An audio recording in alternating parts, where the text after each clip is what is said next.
Welcome to the Moviegoers Society podcast, brought to you by Nerdtropolis. I'm your host, Sean Tajipour, the mayor of Nerdtropolis, and joining me once again is Drew Munhausen, the professional media and movie mastermind, and I'm gonna call him my co-host for life. We're gonna have to lock this in to make it. Don't want you going anywhere, so you're gonna be my co-host for life for this.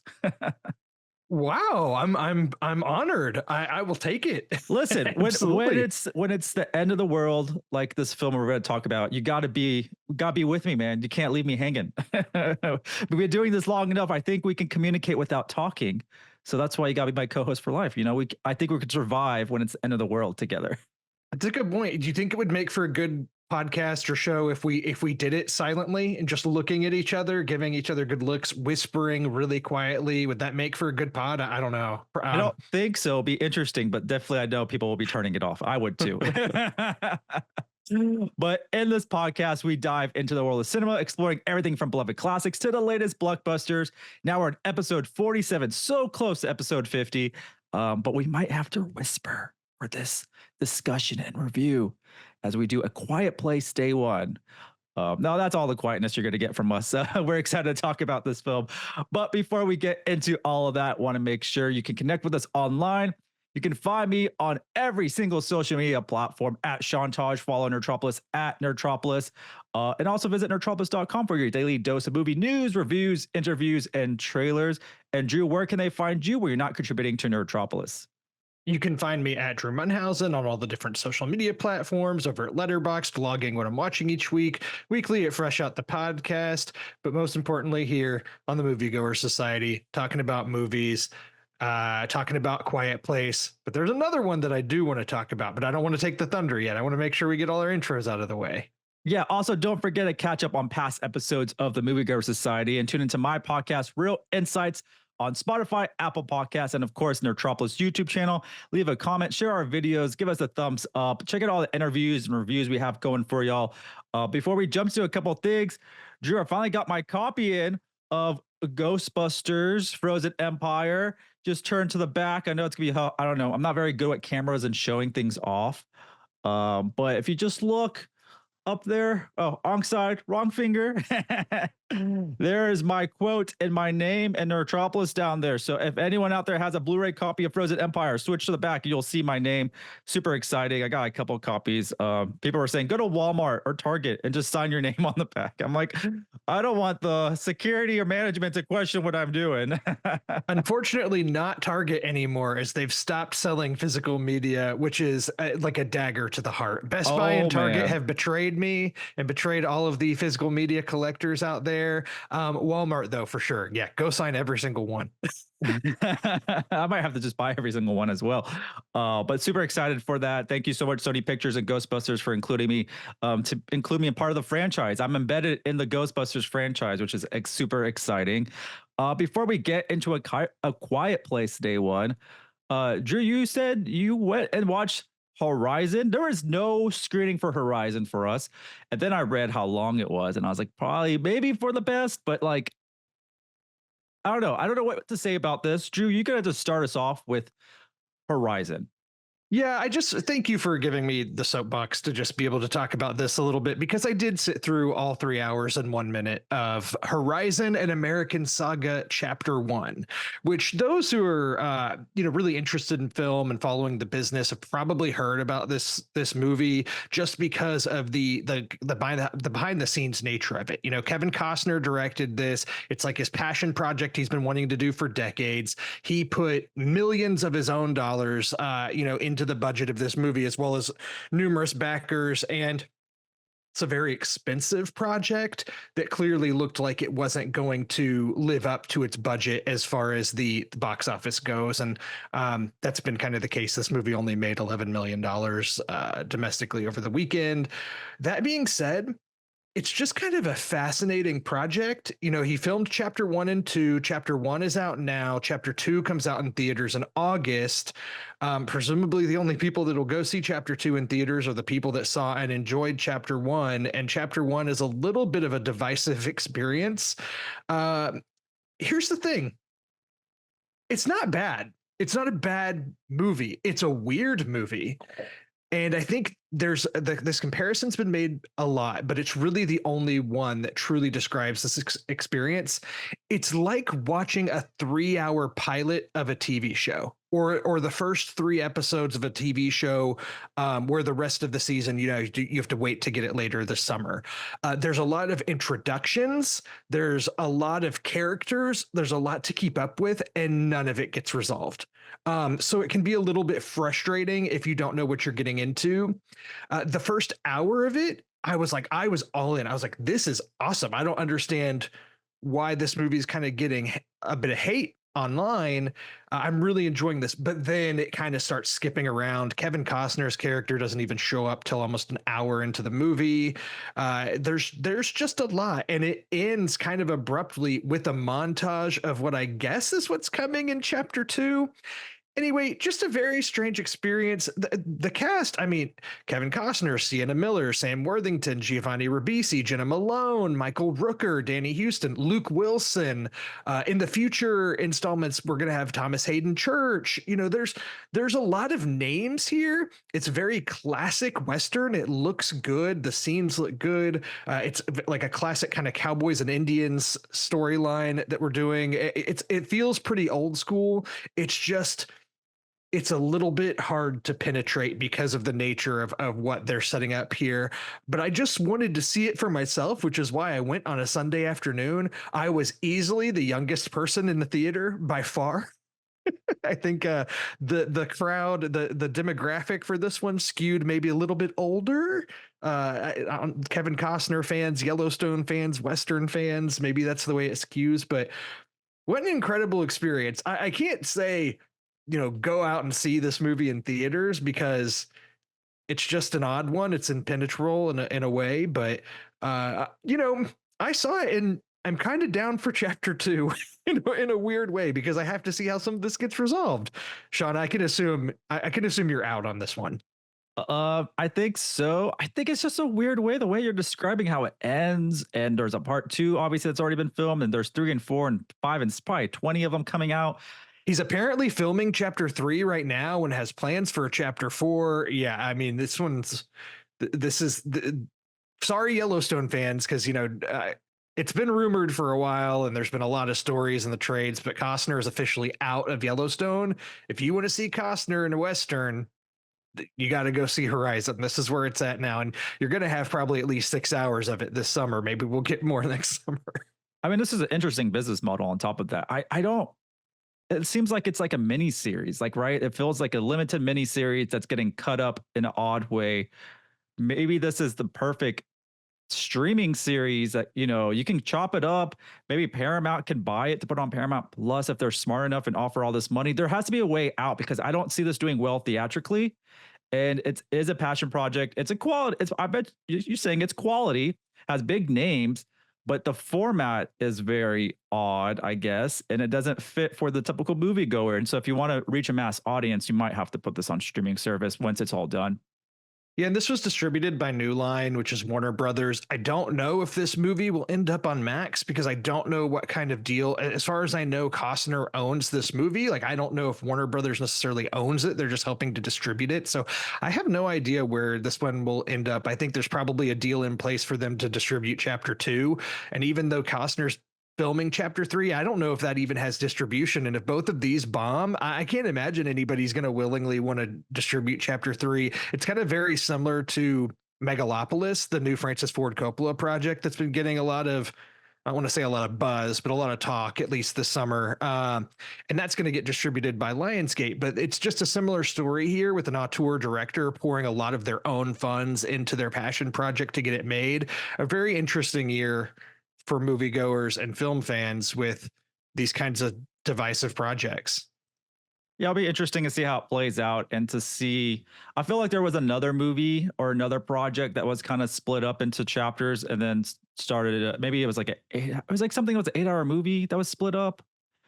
Or I don't think it's even the Scorsese movie that was on Netflix. There was something in the realms of that was a really long movie and then decided to make it into a series almost. They did do that with The Irishman, I think. I want to say they split it, or maybe I'm thinking of The Hateful Eight. They like redistributed that on Netflix, but in Yes, I like think that's almost what in it a was. TV I form. think that's what it's ringing bell. It was for Netflix where they like split it up because it was like the longer version of it or something, maybe, or I'm not sure. And I don't know if that worked for Netflix, but um, if Costner has his audience in Yellowstone, I mean, Paramount would be really smart if they can find a way to pick this up to kind of fill that void. And I think the main thing is there's no reason why this should have movie why this movie should have cost over $100 million if the estimates are to be believed. And there is a lot on screen here, but it's just you can't be spending this much on a project that's this niche. Especially because westerns in general, from what I understand, don't really do well overseas. So you're not going to be making that much of that money internationally. It's just what happens here in the US, and this movie's not going to make much more than probably $30 million. I mean, I don't know. well, you mentioned some big names, so most of the money I think went there. That's what it is. I mean, Yeah. it's a shame. I mean, it is expected the box office and stuff like that, and the box office has been doing pretty well. Speaking of box office, A Quiet Place Day One, impressive, almost 100 million worldwide. Pretty darn good. I think domestically it opened up over the weekend at 53 million. That's really impressive for this franchise. That really isn't like a big blockbuster franchise, but has a mass appeal.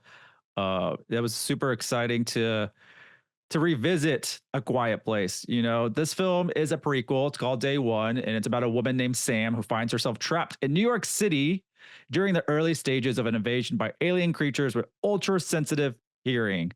Uh, I think I was late. I don't think I saw the first Quiet Place in theaters. I think I caught it somewhere else, or maybe I still haven't seen it. That's a good question. I did see the second one and I really liked it, so I think I've seen the first one as well. But this is directed by Michael Sarnowski, who is one of the creators with John Krasinski of A Quiet Place. So I guess they just traded hands for director. But John was on set. If you watch pictures, John's on set with us. So it's still his baby. And this prequel takes us back to the terrifying beginnings of the alien invasion. Um, we got a little bit of that, I guess, in part two. But for me, I'm going to say this might be a hot take. I think this is the best in the series so far of the three. And I really think it's due to the casting. Not saying anything against the casting of the first two films following the family, right? I like that. But seeing two total strangers really having to team up was really great. It stars Lupita Nyong'o and Joseph Quinn. Big names you're going to see a lot more of. But their chemistry is really good on this. Joseph Quinn is going to be our Human Torch in the Fantastic Four, which is super exciting. He's also in Gladiator 2, which I guess I forgot about, but that's super exciting. But we all know him from Stranger Things. And then Lupita, we know from Black Panther. And she does a lot of other stuff as well. And she's going to voice Roz. I think it's Roz. Yeah, Roz in The Wild Robot. So I'm super excited for that.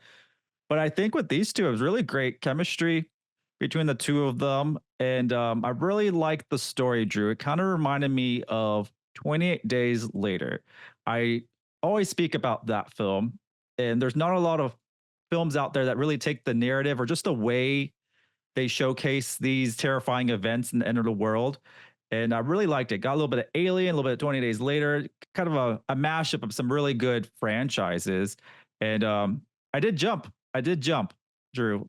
I was actually really impressed about their jump scares really well. And then when they showcase the aliens close up and stuff like that, that's where I get like the alien vibe. So they get a little bit of all the sci-fi and horror elements. And before I go any further, I mean, I'll leave it to you that I really enjoy this one. I thought it's the chemistry, the story, and just a very micro story in a big city. It's really great.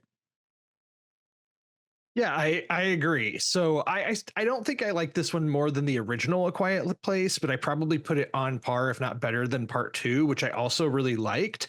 I think this one was just a big pleasant surprise to me. I like this franchise so far, but it's day one. It's a prequel film, right? So you have kind of an expectation set there, and I don't think you ever expect the prequel to outshine the original in most cases.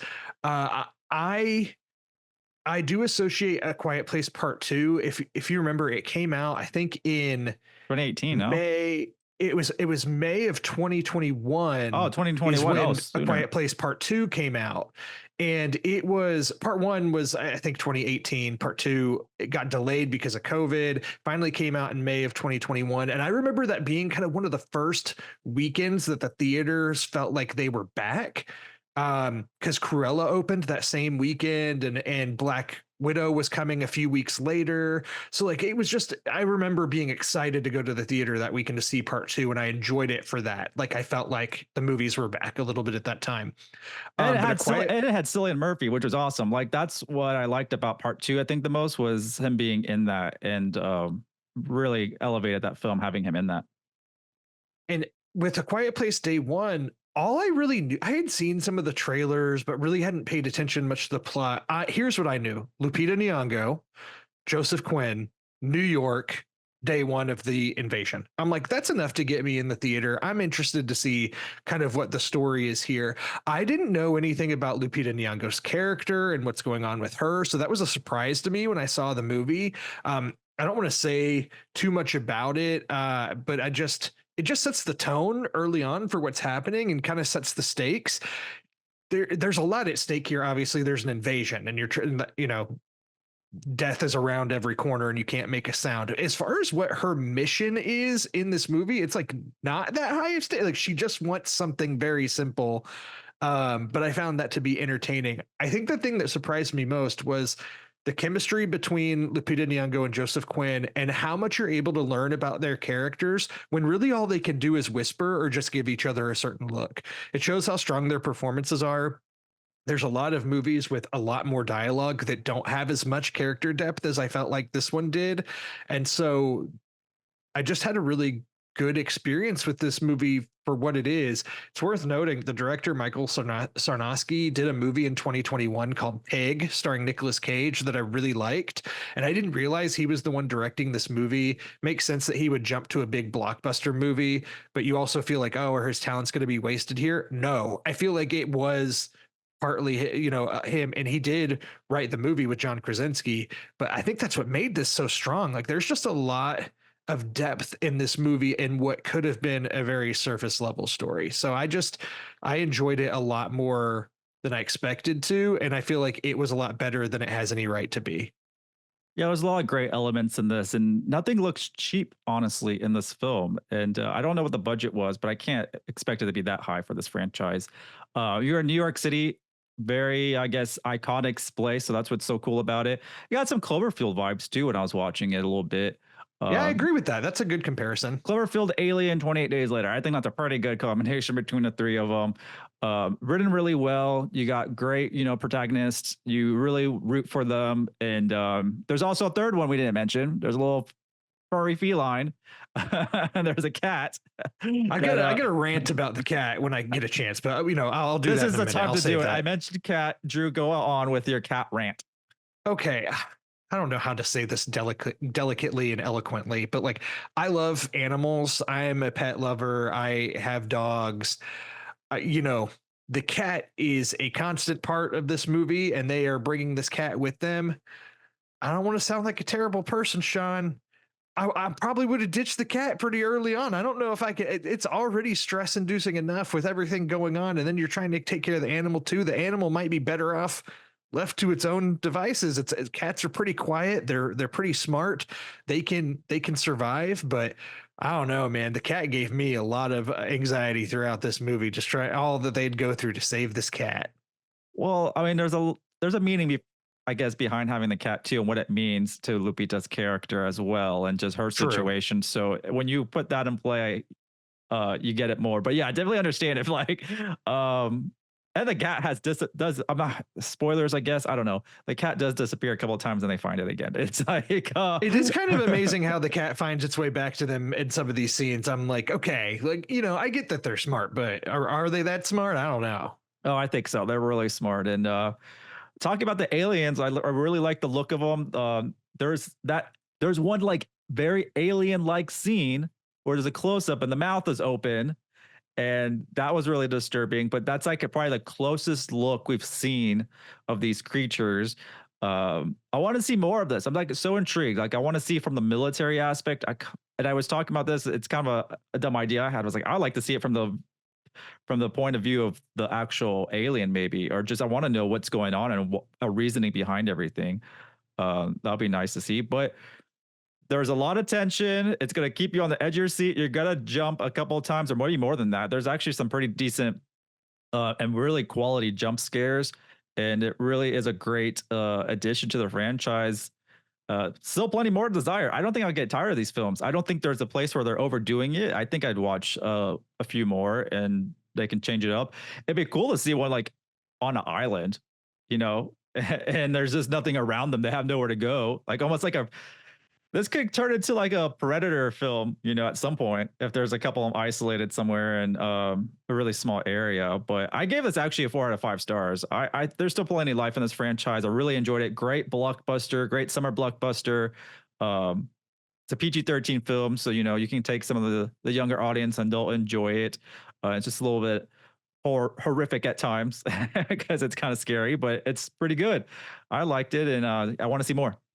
I agree with your score. I also give it a 4 out of 5. So we're on the same page here.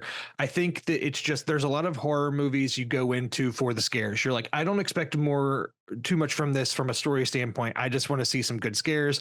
And if you get that, you know, you're good. You know, you feel good in the experience. I think with A Quiet Place, not only are there some good scares, there's a good atmosphere and there's good characters. So you really get the trifecta here that boost this movie to being better than most of your standard summer blockbusters. I just thought this was really strong. I'm with you. There's a lot of life in this franchise. I think that this opens the door. I don't think this is going anywhere soon, right? And if you keep doing quality entries like this, I'll watch a fourth, fifth, or sixth installment, whatever you have planned. There's a part early on in the movie where there's a character with a globe and they're putting pieces of tape on it and I guess presumably showing where these aliens are landing around the world. So like give me different versions, right? Give me day one in Japan, give me day one in, you know, London, give me day one in these different areas and I'll probably show up for it, especially if they're as deep and nuanced as this one is, even though you kind of know where it's all going. Also worth noting, shout out to Jimon Hansu, who's in this movie also, and he's also in part 2. So that's kind of the link to the prequel character. You know, there's always at least a character in the prequel that links to the original entries, right? And he's kind of the link. He's not in it too much, but at least you can kind of see his start and where it went. But yeah, 4 out of 5. Great experience. And to be honest, I did not put the two together. I don't recall. It's been a while since I saw part 2, so I didn't remember he was in that. And he's on when they eventually, spoilers for A Quiet Place Part 2, when they eventually get on the boat and get to the island where there's like kind of a new society, he's the one that essentially meets them and introduces them, and he's on the island, like the refuge, which I can't remember exactly what. I feel like an alien makes its way to the island or something at that point in the movie. I haven't rewatched it. I haven't rewatched either of these, to be honest with you, either the first ones, but I think they're both such special theatrical experiences because of the whole, like, you have to be really quiet and it's best seen on a big screen and it works a lot better in the theater. This one has that aspect too, day one, but it's a little bit more traditional blockbustery at the same time, but I don't mean that as a negative. Would you agree? yeah, so this one is kind of like your typical formula to some aspect of it for a blockbuster, and it's a very, like I said, it's like a very small cast if you think about it. It's not focused on so many characters, and but putting in New York City, you know, and just the high stakes. I mean, it's a good start for a block. There's lots of blockbusters this summer, and so really, it's a good addition to what is to come. And I'm excited for what is to come, aren't you, Drew? Yes, and I'm just glad that this was able to help continue the boost in the box office this summer. I think May was a historically bad month for summer blockbusters, or at least at the box office, I should say, not necessarily the quality of the movies all around. But now getting Inside Out 2 is now over $1 billion, and it's the fastest. Wow. I think it's the animated movie that's the fastest to reach that. That's wild too, because I mean, we liked it, but it wasn't the knockout that we expected. But good for them getting $1 billion, and yeah. I want to say, if I'm doing this off memory because I saw a tweet or a story about it, but I believe there's somewhere around 11 movies that have made over $1 billion now. 8 of those are Disney movies, and Inside Out 2 is the fastest to achieve the $1 billion mark. So, which I mean, yeah, like you said, more power to them. I thought Inside Out 2 was pretty good, not great, but I still enjoyed it. But I'm just happy that people are going to the movies, and A Quiet Place day one made what in the 50s. It didn't come in number one. Inside Out 2 was still number one, but it still made a great amount. So there's been a little bit of a like an adrenaline boost at the box office, which I'm happy for. And it should continue, especially with Despicable Me 4 about to come out, Deadpool and Wolverine. There's this July is going to be a big month for the box office too. Yeah, that's exactly what I was gonna say. With this with me coming, and you got Deadpool and Wolverine, a lot of good stuff. We're gonna talk about those. We're watching those. We're gonna talk about Maxine most likely. And I'm seeing Maxine tonight. I'm very excited. I'm watching Despicable Me tonight, so that's why I can't come to Maxine. But I'll be watching. Could we be seeing any more opposite movies tonight? Hopefully we won't be combining those movies into one episode. We're going to make sure we got a very family friendly one. That is a good point. So stay tuned for probably a couple different episodes on that. Also, we're going to have a Beverly Hills Cop episode. I actually Drew, I did watch it the other day. Okay, I will watch it when it comes out, and I will actually catch up on. I'll catch up on the. I watched the first one. I would like to try and cram in 2 and 3 before the new one comes out if I can. So maybe we can just have a good old fashioned Beverly Hills Cop episode. I watched the first 2. They're on Netflix. The third one I think lives on Paramount Plus, maybe. But I just recently watched 3, actually, not too long ago. So I was like, I don't need to rewatch 3. Literally weeks ago, I think I caught it because I watched all of them again. I watched them so many times. Each one I've had to see at least 100 times. Not to get too much into it, because I know we'll talk about it on that episode. But I've heard from a lot of people that 3 is by far the worst one. And then I just had another friend of mine recently be like, 3 is the best one. It was my favorite as a kid. So well, of course, and everyone says that too because it takes place at a theme park, and anything at a theme park was really fun back then. I can understand why it doesn't have the same vibes of the first 2, and they make a jab in it in this movie as well. A slight jab. Some people might not understand the jab they're making in the film, but there's a good line in it. But I'm excited to talk about it. Yeah, I'm not going to say anything just yet. But yeah, it comes out in a couple days, and Drew and I will get to talk about that. We'll probably talk about that before we talk about the other ones, maybe, just because how it lands on Netflix this week. And then we'll talk about Despicable Me 4 and Maxine maybe a later date post episodes. We'll see. And we'll see what lands on episode 50. So I'm super excited for that. But thank y'all all for tuning in. Make sure you don't forget to subscribe onto our YouTube channel or wherever you listen to the podcast format. Share everything on Nerdtropolis that we have coming your way. And once again, Drew, where can they find you? You can find me at Drew Munhausen on all the different social media platforms. Check me out on Letterboxd, where you can catch what I'm watching weekly over at Fresh Out the Podcast. And of course, here with Sean, we're inseparable, never ending here on the Moviegoers Society. Thanks again for joining us for another episode of the Moviegoers Society. Once again, I'm Sean Tajipour, the mayor of Nerdtropolis, and we will see you at the movies.